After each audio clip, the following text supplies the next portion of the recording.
भाइयों मेरे हाथ में दुनिया के सबसे खतरनाक 4 खरपतवार हैं भाई। और इन चारों खरपतवारों ने किसान की नाक में दम कर रखा है। पहला खरपतवार है भैया बोकना। ये जिस भी खेत में आ जाता है भैया, चाहे कितनी अपन इसके ऊपर हर्बिसाइड स्प्रे कर लें, खत्म ही नहीं होता भाई। दूसरे नंबर पर भाई गाजर घास, जिसको कांग्रेस घास भी कहा जाता है। इसने तो पूरी दुनिया में आतंक मचा रखा है। यहाँ पे किसानों को परेशान कर रहा है, वहीं पे दुनिया के अंदर जितने भी रहने वाले मनुष्य हैं, जीव हैं, उनको ये बीमारियां दे रहा है। इससे भी इस टाइम पर बचना बहुत जरूरी है। इसके अलावा फिर तीसरे नंबर पर आता है भैया मोथा घास।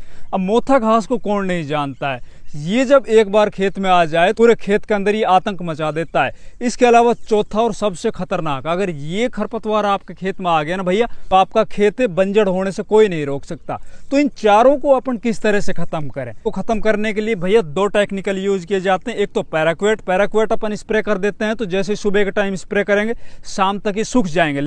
लेकिन इसका डिसएडवांटेज ये है कि बस 5-7 दिन के बाद दोबारा से जर्मिनेट हो जाएगा, ऊपर से सूखता है। इसके अलावा सबसे ज्यादा इसके ऊपर कारगर भैया ग्लाइफोसेट के साथ यूरिया मिला के हम स्प्रे करते हैं इनके ऊपर, तो ये जड़ से खत्म हो सकते हैं। तो भैया अगर आपके आसपास में भी ये खरपतवार हैं, तो इनको इसी टाइम पर, अभी जब बरसात का मौसम चल रहा है, खत्म कर लीजिए, क्योंकि अभी जमीन के अंदर पर्याप्त नमी है। साथ ही इन खरपतवार नाशी का स्प्रे करते समय हमें एक सावधानी और रखनी है कि कोई भी फसल नहीं होनी चाहिए हमारे खेतों में, क्योंकि ये नॉन सेलेक्टिव हर्बिसाइड है।